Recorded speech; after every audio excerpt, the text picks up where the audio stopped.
Ok, shalom shalom. Tika nzambe apambola mutu moko oyo azolanda biso de loin ou de près na kombo la Yesu Masia pe na bandeko nyonso bakolanda biso na nzela na bilili na kati na ba television na kati na ba YouTube. Nzambe tata apambola bango pe liloba oyo ezala vie pe ezala bomoi esika ba koyamba yango. Amen. Ok, merci beaucoup. Nako souhaité sikoyo okanga micro na yo. Okanga micro po olanda sikoyo yo yoka malamu. Kanga micro mutu nyonso na souhaité. Ok, Dieu soit loué. Nzambe apambola yo esika ozali na pene to na musika. Alors, ce matin tolingi to continuer de tobaki tozo continuer ba enseignement na biso. Toza toujours na même thème na biso toza ko partager na baki grand thème na biso ezali comment rêver une vie heureuse dans le Seigneur. Ndeni mutakoki ko rêver kozala na vie ya esengo mais vie wana ezala katina Yesu Masia. Merci, j'avais parlé beaucoup de choses na lobelaki eloko ezali ya motuya kozala na vie heureuse eloko liboso ezali il faut zala na confiance na Nzambe. Et puis, il faut avoir la confiance, il y a un projet, oyo yo koki ko la qui se paye na Nzambe. Parce que toute personne na vie tant ozo vivre, o koki kozanga projet te. Projet nde esalaka bongo ya mutu. Projet nde esalaka ba comprendre que muto na kati na ye azana ba facteur. Ba facteur moko o ezali très important. Ba facteur batu bazomona ba valeur. Oyo zo bimisa même temps ozoloba même temps oza ko expliquer bato bazo comprendre que na kati ya moto yo eza na quelque chose tout comme na kati ya makama Nzambe to yebaka un homme de Dieu même par rapport soka temi au dehors de la chair aza ko prêcher ba valeur oyo aza ko démontrer ba valeur oyo moko aza na yango. Tout d'abord première valeur eza ba témoignage na yo il faut la différent. Témoignage na yo fait la témoignage moko eza exemplaire o bato nyonso baso koma lokola na nzela na yo lokola ba exemple moko à suivre pour na bato mususu. Mais ozala te mutu oyo bato baza ko bafouer tout d'abord témoignage na yo parce que bazo mona yo oza exemplaire te.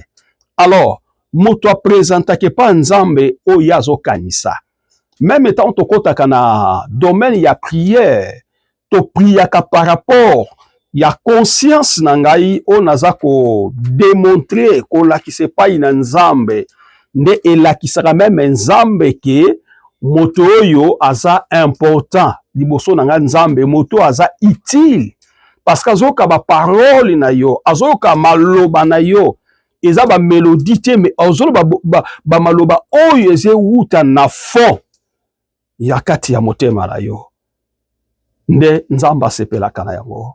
Tu as baki comment rêver une vie heureuse dans le Seigneur. Donc c'est-à-dire que vous avez confiance dans Nzambe et vous avez aussi des projets à présenter devant Dieu. Nde na lobaki motu lingaka na vie mwana Nzambe. Lingaka na vie nyonso yo kosala oza nango posa osala. Avant osala, c'est-à-dire ce sont des projets, ce sont des pensées. Mais mangwe pa Nzambe kota nango na losambo talisa ngwe pa Nzambe e Nzambe loboko na ye ekoyeba kozala likolo na yo parce que Nzamba komona eloko ya liboso vous avez eloko babengi l'humilité en vous ozana komi kitisa kati na yo oye kotika ngo na maboko na Nzambe o se similier Nzamba moni ke o se senti que oza rien na makanisi na yo même ne loko na yo même na projet na yo même na mbongo na yo et Nzamba koyeba ko créer likanisi oyo ye nango soki pe za mabe Nzamba lobaka na bandenge belé même na kata losambo na yo Dieu peut te répondre même à travers quelqu'un Dieu peut te répondre même à travers tes rêves Dieu peut te yako répondre yo d'une manière d'une autre bien aimé. Et puis faut-il qu'un espace vital chaque fois que présenter pas nzambe OK na makambo na yo tika tango na tango ne batamokili balobaka tika tango na tango de façon que nzambe à répondre yo na likambo ou na besoin oyo zalaki nango parlant nyonso yo bando kosala na vie bato bando comprendre yo te bato bando comprendre le phénomène na yo te bato misusu pe bao bazaka curieux ou curieuse bakoye pa ina yo kotuna mais yo osalaka nini po osala eloko tel yo osalaka nini po yo koma boye. Les autres parleront que peut-être tu as été allé quelque part et tu as touché quelque part, mais yo la sabo kinga ma seule ça dit secret o nazanango na mikitisaka nyonso nazanango na pusa na kepa nzambe na posa na sala bonkolo tia loboko na yo likolo na yango soki ezali une bénéfice po na nga soki eza na intérêt po na nga intérêt po na bato mosusu nzambe alola kolokota likambo wana mais soko omoni ke ezali pona posa na nga moko ekobakisa eloko te na mitu ya bato na bavie ya bato nkolo ekarte yango liboso na ngai nzambe akoyoka yo à comprendre penser na yo à comprendre que tu es quand même grandi oza digne pour à saler yo oza digne pour à travailler na yo oza digne pour ayeba ko avancer même de plus loin parce que il était ça en vous. Vous avez quelque chose de l'inspiration de la part de Dieu. Alors, ce matin, ça c'est nous avons déjà parlé, mes chers frères, que nous avons déjà parlé. Et maintenant, nous voulons toujours avancer dans la même direction, dans la même pensée, et sous-thème les clés pour vivre par la foi. Fongola, oye koki ko permettre biso, vivre par la foi, c'est-à-dire vivre par la foi. Donc, sous-thème nabiso, en grosso modo, eza vivre par la foi. Vivre, mais vivre na kondima. Bien aimé, tout a été créé dans ce monde par la foi. Même Dieu lui-même, quand les cieux et la terre existent, il avait utilisé la foi. Et la foi vient de la parole. La parole vient de la foi. Parce que jamais tu peux m'apprendre ou me dire au koki kolobali kambo sans que yomoko ose la conscience de l'okozolo batie. Donc, quand tu parles de quelque chose avec l'insistance, c'est-à-dire que tu as appliqué des conditions où elles sont favorables, elles ont permettre yo ola ta kondima na likambo oyo yoza koloba na yango. Alors, toi qui es na verset moko dans l'Ancien Testament, na Habakkuk chapitre 2 verset 4. Habakkuk, chapitre 2, verset 4. Totala, prophète alobinini. Habakkuk, chapitre 2, verset 4. Bible Bible. Je peux commencer à partir de verset 1. Habakkuk, chapitre 2, verset 1 jusqu'à 4. Mais notre problème dans le verset 4. J'ai été à mon poste, nazalaki na poste nangai, et je me tenais sur les tours. Nazalaki wana toujours pour na koyeba ko contrôler. Je veillais na bandaki ko sinzeli pour avoir ce que l'Éternel me dira. Pour na koyeba oyo nini nzambe akoyeba koyebisanga. Il était dans son poste. Azalaki wana ko kengela pe abandaki toujours ko baluka sur place koyeba oyo nini nzambe esengelaki ayebisa ye. Veut dire, et c'est que je répliquerai après ma plainte. Oyo nalobaki selon makanisi na ngai epai na nzambe. C'est-à-dire, ba parole na nga makambu na nga oyo nabanaki ko adresser pa nzambe. C'est-à-dire, il avait la patience, ya koyeba kozela, atabute koti, atambu le beti, atamo ebimi, mais azalaki na patience toujours, na poste na ye. Ya koyeba kozila, nini nzambe akoki koyebisa ye. Donc, il avait appliqué la confiance et la foi. Bien aimé, quand vous parlez quelque chose devant Dieu, ne regardez pas le temps, ne regardez pas les circonstances, mais toi parle seulement. Et ayez aussi la foi à travers votre même parole. Zala na kondima, à travers même liloba oyo nzambe yo moko olobi epai na nzambe kokota na baduti te na eloko yo moko zoloba même na prière na yo okotaka na baduti pona nini bien aimé eloko nyonso eza douter ou douteuse bien aimé résultat nango ezalaka positivité eza toujours négative mais moto atambolaka na ba c'est-à-dire na ba parole o eza positif bien aimé que ça soit ba circonstance azaka toujours vainqueur. Alors, dans verset 2, l'Éternel m'adressa la parole. Nzambe alobelinga liloba et il dit, alobi écrit la prophétie, comment bisakoli, gravelé sur les tables, comment yango likolo na mesa etikala, afin qu'on les lise couramment, poyete bayeba kotanga yango ndenge esengeli. Na verset 3, car c'est une prophétie dont le temps est déjà. Nzokande ezali maloba oyo nzokande ekozana tango nango eza fixé. Elle marche vers son terme. Azali kotambola na tango na yango.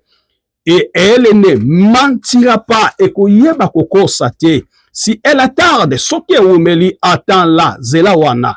Car elle s'accomplira. Pambate ekoyeba kokokisama. Elle s'accomplira certainement ekoyeba komi kokisama. Oyo nyonso nzamba loba. Bien aimé, oyo nyonso yo confessaka positive. Nakati na vie na yo. Bien aimé, si vous avez la foi. Naza ko répéter boya foi. Parce que na terme na biso ezali vivre par la foi. Donc vivre na kati na kondima. Ata lelo zomona eza kosimba te. Ata lelo zomona ke makambo eza kotambola te. Ata lezo baki est-ce que bien aimé, la Bible dit vivre par la foi. Habakkuk, il était toujours dans son poste, il attendait. Il attendait quoi? C'est qu'il avait adressé à Dieu. Oyo alobaki epai na Nzambe. Abandaki kozela makambo ekomama na oya lobaki ekokisama. Mais azaki na poste na ye. A déplacer quitté. Et ça quitté kasaki mouvement moko boy a sabota quitté. Hôtel lokoze umela ngana tika na ngai makambo yo ngana déplacer na nga lokoze umela na tika na ko sambela parce que nazo sambela nazo na changement ezate. Non, bien aimé, ayez toujours en foi en vous-même. De tout ce que vous voulez faire ou de tout ce que vous pensez de le faire, combinez ça ensemble avec Dieu et le Dieu du ciel ne peut jamais vous laisser ou débarrasser. Quatrième, et si quand on s'en poste, voici son âme s'enflammait, tala motema na ye et mitondi sami, elle n'est pas droit, ezali na nzela malambo te. Elle est lui. En lui, Katinaye, mais les justes vivent par la foi. Bien aimé, ça c'est la Habakkuk qui parle. Alors, voici son âme. Tala motema na ye et tondi sami na katina zanfle tondi. Elle n'est pas droite. Eza na nzela ya bosembo te. En lui, mais les justes vivent par la foi. Mais ba yenge beni, bakoye bako vivre na kati na kondima na bango. Bien aimé, même si balobela yo quelque part, na prophétie, na parole de Dieu, parce que la prophétie c'est la parole. Même si balobi na yo, bien aimé, iloba nzambe, ekotaka kati na mutu, et touchaka motema na mutu. Ozo koma convaincu na eloko moko songolo, mais ti lelo, eloko yo pensaka, eloko yo zo kaniseza ko salamate. Bien aimé, applique-toi de la foi et la confiance de Dieu et Dieu va gira.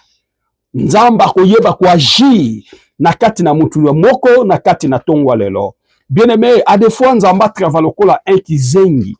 Nzamba travaillaka lokola un kizengi, c'est-à-dire nzamba travaillaka lokola okokomona muto yo comme si azo kipete, comme si makamna lobaki ayo kite, comme si ndeta yo kakangai te. Bien aimé, non. Dieu attend tout le monde. Même moto azako servir nzambe te. Nzamba yo kakaye. Parce que pourquoi yo kakaye? Parce que il est notre père. Yende asala biso.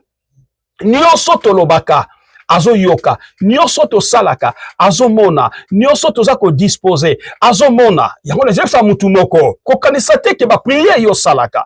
Nzamba yo kakate. Nzamba mona kate. Bien aimé, nzambe nabi ajuaka comme un kizengi.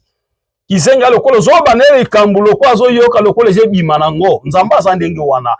mais oyo ezalaka marge portant et pas inanzambe vie oyo ezali ya persévérance yango Paul azoloba celui qui persévérera jusqu'à la fin sera sauvé. Donc ce qu'on persévérer tina suka bien aimé okoyeba kokufa nzala te okoyeba kolela lela te okoyeba ko changer étape ya vie na yo bien aimé vie na yo esimbami na maboko na mutu te esimbami kaka na maboko na yo ko se limitaka te ko pensaka makambo mike te na vie banda ko penser makambo minene ata place yo zoza ne loko te penser makambo minene na kati na vie na yo ko se limitaka te bien aimé nzambe asalaka par rapport ya grandeur ya pensée ya moto nzambe atravaka par rapport conception ya moto bien aimé soko zoloba ke yo ko bonga te bongo nzamba ko bongisa yo te nzamba ko bongisa te parce que azomona ke ozana moto ozana ja ya bato ba na pensa ya changement te na kati ya ba vie na bango et notre Dieu c'était un démocrate atravaka par rapport à ba valeur à travers par rapport à ma valeur, à travers par rapport à pensée, il y a un argument là yo, et ça solide pas une ensemble et Dieu va te travailler bien aimé. Nzamba n'inga pas réciter mais Dieu aime des gens qui ont des visions de travailler même si aza si kamoko songolo pakala mais il voit de loin que le lobité il y aura changement bien aimé. Na vie photos la bateau baza bata coup d'œil le kola aigle aigle avivaka ensemble na batute avivaka na besobe mais akotaka un mona kati na ville asali mission oyaki nango pona ko sala bien aimé nangina bisa mutu moko bien aimé oyaki po sala mission moko songolo pakala oyaki po sala eloko moko songolo pakala bien aimé tika ko lala pongi bien aimé tika ko sala eloko moko songolo oyeza ko pesa yo loko te na vie lingaka eloko nyoso yo ko sala epeso bénéfice. Moi j'aime ma femme. Quand il fait quelque chose, il me parle toujours fidèle. Moi, j'aime travailler na bénéfice. N'inga ko sala na kati na pertité. Soka sala lo komo ke simbité azaka beaucoup dérangé. Beaucoup lo kwane simbité bien aimé. Oui, c'est comme ça bien aimé. Un homme ou une femme va agir de manière comme ça bien aimé. N'inga ka la vie no tango sala elo komo eza ko simbate bien aimé. Il faut zonga sima otala nini ze sala ngai natia impacté liboso ya eloko na za nango posa. Et par là que nzamba ota kati na yoba valeur oyo zanango et de même que nzamba ko yeba ko travailler pe akoyeba ko agir na oyo zanango et bakuka zaki na poste na ye ya kozela oyo nzamba lobela ki ye ya kozela oyo ya lobaki pa ina nzambe jusqu'à ce que nzamba yeba ki ko pambola ye ko bénir ye parce que il avait vu sa patience na oyo azaki nango posa pona ko luka parce que soko zangi patience na vie bien aimé okoko boma muninga soko zangi patience na vie okota ndako ya kisi bien aimé soko zangi patience na vie yoko mona ke mutu azana valeur te me mbongo elekine mutu te bien aimé mutu nde mutu asala ka mbongo mbongo esala ka mutu te donc l'homme il est le premier valeur même pas nzambe même na se na moi oyo po eloko nyonso sala mozomo na lelo na mokili mutu nde mutasala ka bien aimé nzambe na pesa ka ba valeur nzambe na pesa ka sagesse nzambe na pesa ka discernement nzambe na pesa ka esprit ya moto ya pensée na ya musika de façon que a créer eloko moko pour dire que mutu nde aza au-delà ya nyonso biso tokoza nango posa na kati na se na moi oyo. Romains chapitre 17 verset Romains chapitre 1 verset 17. Tout un verset bon, on a expliqué quelque chose. Romains chapitre 1 verset 17. Romains, dans le Nouveau Testament. Romains chapitre 1 verset 17. Qu'est-ce que la Bible dit? La Bible dit dans Romains chapitre 1 verset 17. Parce que quand lui est révélé Katinaye, nzokande kati na ye eza révélé la justice de Dieu. Justice ya nzambe esalaka bien aimé, mais esalaka na bato oyo bazana kati na kondima par la foi. Pour la foi, donc kondima. Selon qu'il est écrit, les justes vivent par la foi. C'est-à-dire que nzambe asagissaka à des personnes qui dans la foi bazana kati na kondima. Et si que cause a terrain vide et cause la matiti. Mais osa ko se raisonner que après 5 ans, ba immeuble que tonga mesiko yo, ba biloko que ça les siko bien aimé, c'est-à-dire que tu as projeté votre vision de loin, de voir tout tout ce qui arrivera après 5 ans, après 2 ans, c'est ça la vision. Nzamba n'a ko travailler na bateau basa na kati na kondima. Paul lobi, parce que quand lui est révélé la justice de Dieu par la foi et pour la foi, donc à répéter 2 fois, selon qu'il est écrit, le juste vivra par la foi. Le juste, bayenge benia solo, bakoye bako vivre par la foi. Or, vivre par la foi signifie faire confiance à Dieu. Tango motazo vivre na kati na kondima, eloko aliboso, premier critère, azotia confiance na ye, toute sa totalité, ton idée, et pas une nzambe. Parce que biki nazo salango selo bo motote, nazo salango selo kozala na ngai te, mais nazo croire na nzambe o naza na ye, il est capable. Il y a pensé, il y a makanisi naza nango à s'associer de façon que l'autre nazo sala et peut sa flamme.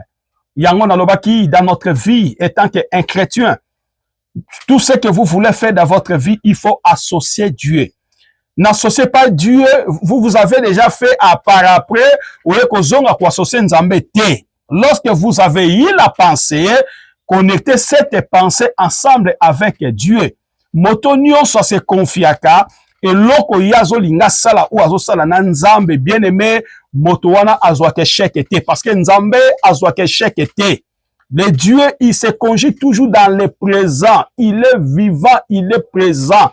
Et tout ce que vous voulez faire avec Dieu, vous aurez la succès dans votre vie. Et qu'on la boum, et un miracle, bien aimé. Parce que vous comprenez, nyoso yo salaka et avansaka.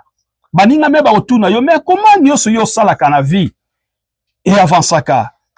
Mademoiselle nanga, c'est-à-dire que moi si nanga, et bisika otosaki liboso, hier azalaki a raisonner, abi singa fidèle.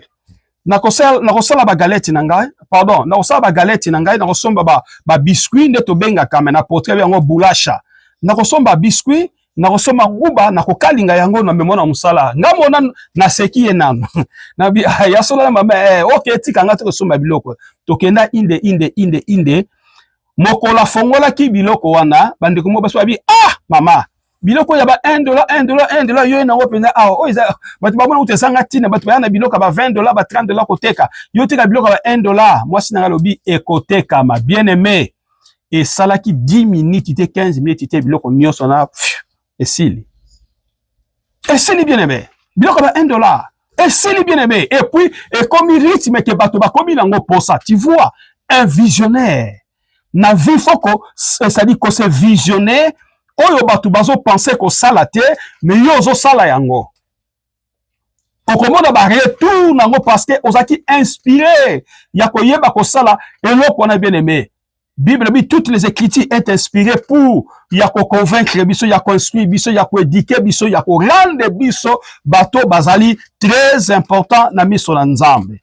nangine bisa moto moko tout ce que vous voulez faire si vous êtes dans une bonne direction de faire quelque chose de la part de Dieu ou dans votre vie, bien aimé, sala eloko wana. Nzamba koyeba ko soutenir yo, koyeba ko kende liboso, lobo obandi ko beta histoire, eloko ezanga histoire, eloko ezanga source bien aimé, ezalaka na valeur te. Mais eloko ezana source, eloko ezana histoire, bien aimé ezalaka na valeur parce que mukolo na ngwa yebi ke eloko na bandango boye po lelo ekoma boye. Hallelujah. Tika nzamba pombola mutu moko na tongwa lelo. Wazo kanisa kosala quelque chose. Nzamba kanisa ye, nzamba pesa ye mayele nzambe abakisa ye ebele akoleka. Ndenge nazo continuer koloba vivre par la foi et Dieu akoyeba kosunga bino. Nabaki vivre par la foi signifie faire confiance à Dieu plutôt qu'aux circonstances. Donc tango mutozo vivre Nanzambe eloko liboso pesa ye confiance mais yo kota la circonstance te yo kota la visibilité te mais yo sala eloko oyo ozomona ke soki na sali il y aura une bonne résultat de ma part et de la part des autres aussi et Dieu ne peut jamais vous laisser. 2 Corinthiens chapitre 5 verset 5 et 2 Corinthiens chapitre 5 chapitre 5, verset 7, totanga yango. Tongwa siko tokele toujours na livre ya 2 Corinthiens. 2 Corinthiens chapitre 5, verset 7. Qu'est-ce que la Bible dit? Dans le livre de 2 Corinthiens chapitre 5, verset 7, la Bible dit, car nous marchons par la foi et non par la vie. Donc, pour la lobby, nzokande, toza kotambola na nzela na kondima, mais tozo tambola na nzela na vite. Vite zandeli. Oyo nazo mona na misu na nga. Oyo za ko influencer nga. Oyo peut-être za ko pekisa nga. Bien aimé, l'humilité procède de la gloire. Bato bele bazanga makambo ebele parce que balingi makambo minene mais yaza na niveau ya makambo wana no te. Nzambe apambola ka moto brutalité. Nalobaka nyonso esalamaka epa nzambe apambolaka biso selon capacité, selon ba résistance. O nzambe azomona kati na mutu nde degré nzambe akopambola yo. Nzambe akopambola yo na degré oyo yozo kanisa epa nzambe. Sozo projeter makambo nzambe aza nango na esengo. Nzambe azomona ke mutu oyo aza na ba valeur, azo mériter eloko te na bakisa eloko te. Nzambe aza capable akopesa yango. Marchons, non, car nous marchons pas par la foi. Nakondima kakate, mais, s'il te plaît, car nous marchons par la foi. Tozo tambola nakondima et non par la vie. Oyo, bokileza kwa influencenga. Nakosala eloko yo te, nakoteka makala te, nakoteka pétrole te, nakotumba dendo te, nakotumba kabri te, parce que bato ba yebinga. Nakosala eloko te, mtumsala baki nakokita na niveau très bas oyo te. Bien aimé, yozo tala circonstance ya bato ya vie. Ekoyeba komema yo na échec, bien aimé. Metala zala mutu yo azotambola selon na kondima, mais selon mokilité et selon batute nde okoyeba ko marcher malamu wana Paul mutasa koloba ndengwana. Les clés pour vivre par la foi. Et ça na ba clé les permettre moto à vivre par la foi. J'avais dit, Romains chapitre 1, verset 17, j'avais dit que les justes vivent par la foi. Ba yenge beni ba viva ka nanzela na kondima. Bien aimé, que kondima na yo ekola na kati na tongwa lelo. Na tongwa lelo ko se limite te. Na tongwa lelo ko tala poche na yo te. Na tongwa lelo ko tala eloko yo za na ngote. J'aime une femme de l'époque de Jésus. C'était justement après avoir Jésus prêché et à la fin, cette dame, elle avait présenté son offrande, les 2 deniers. Les 2 deniers, c'est le mec là qui mongo yatikala kinango. Mais tant que le banzambe et tout y est, a préféré qui à la lanzala, atikala main vide, mais à qui ne présenter les 2 deniers. Et Christ étant que Dieu, il a vu la femme. Il a dit, parmi tous ceux qui ont donné l'offrande, il y a une personne qui l'a donné avec son âme. Parmi batonyo sobaleki bapesi l'offrande na bango, mais une offrande moko ndeko moko aleki awa a présenter offrande na ye, apesi nyonso azalaki nango pe apesi na motema ne mobimba. Oyo zanango bien aimé, yango oko se confier pa ina nzambe. Ba se confier que loko moneza ya valeur, ya motu ya bien aimé. Obia loko motu yo na tikali nango, soki na pesi yango, peut-être na kokufa nzala, peut-être na kozanga eloko kolia. Bien aimé, nana yebisi yo. Nzambe tozana ye aza nzambe ya capacité. Yoko ko pesa 2. Mobimi na nzelo beti tout, bakabeli yo 100, bapesi yo 200, ou bien pe olokoti. Parce que nzambe ba kopambola mutu d'une manière d'une autre, bien aimé. Nzamba ko ba kopambola yo peut-être mutu mususu azwi mbongo ebele asakana kala mbongo, mais nzamba permettre mukolo mutu na akwisa mbongo wana de façon que yo mwana nzambe ozwe loko ne koma ya yo oyibite, mais nzamba likolonda pesi yo opportunité ozwango et nzamba za capable bien aimé ya koyeba kofuta yo na sacrifice na nyonso yo sala bien aimé ko limitaka nzambe na vie na yo te. Nzamba za capable bien aimé na sokotisa yo kondima po yeba ke biso to vivre ka na kati na Yesu Masia, to vivre ka bato to tonda na kondima nazaka na confiance ya nzambe na sana ye, mais na ko croiser maboko na ngate, mais je devais travailler pour avoir une bonne résultat dans ma vie à travers que pour les bique nzambo nazo salela azanzamba bikamwa nzambo nazo salela azanzamba pesaka nzambo nazo salela azanzamba futaka bien aimé tika nzamba pambola mutu mona tongo lelo nzamba kanisa yo. Hébreux chapitre 10 verset 38, toujours la même phrase, et Paul dit: et Moïse viva par la foi, mais si serais-tu, mon âme ne prend pas plaisir en lui. Christ alobi, Paul alobi, pardon.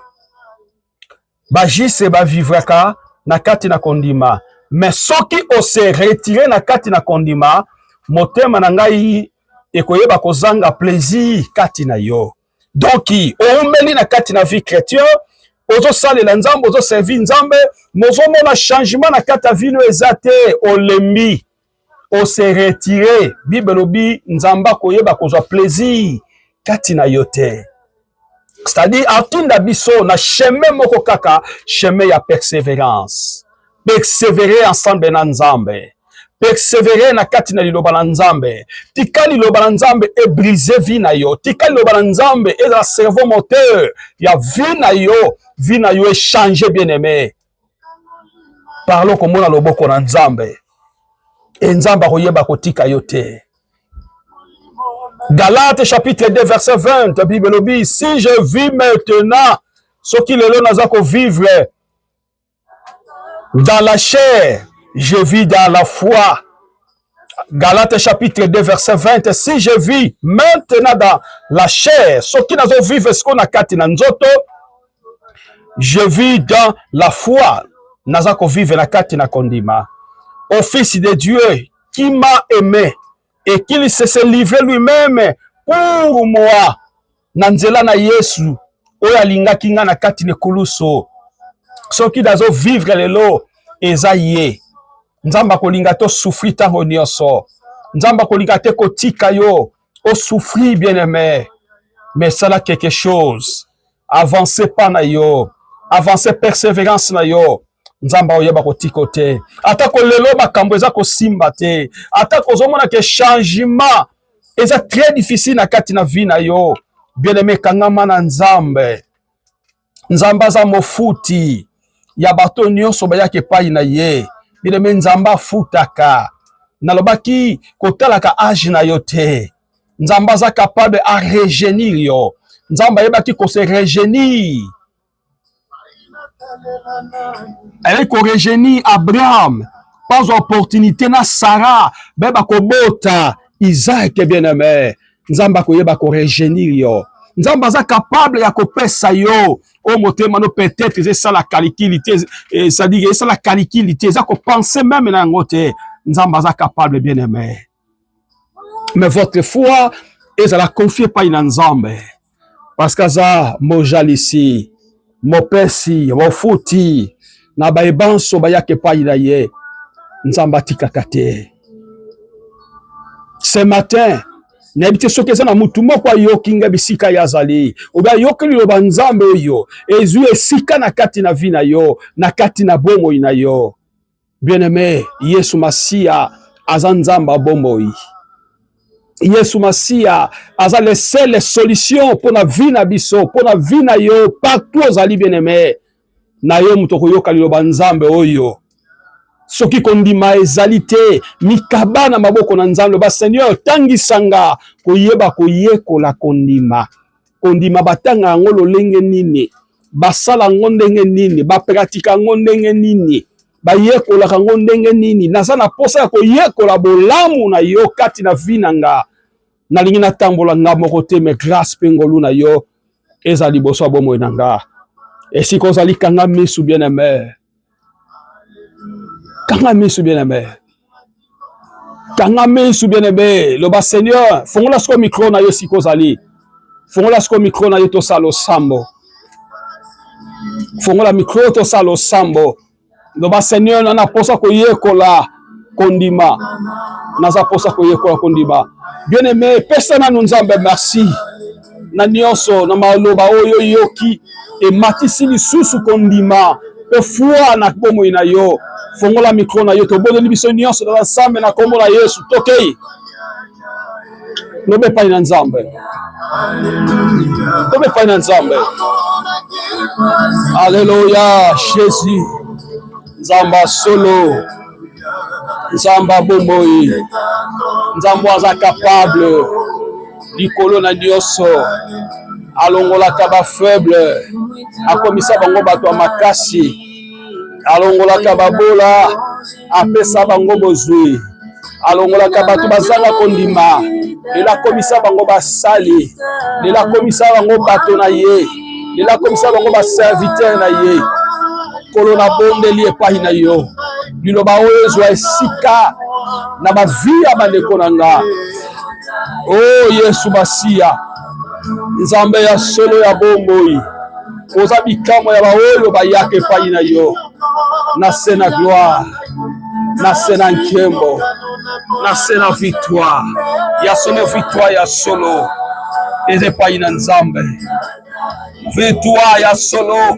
Yesu Masiya napesaka. Waza bikamwa.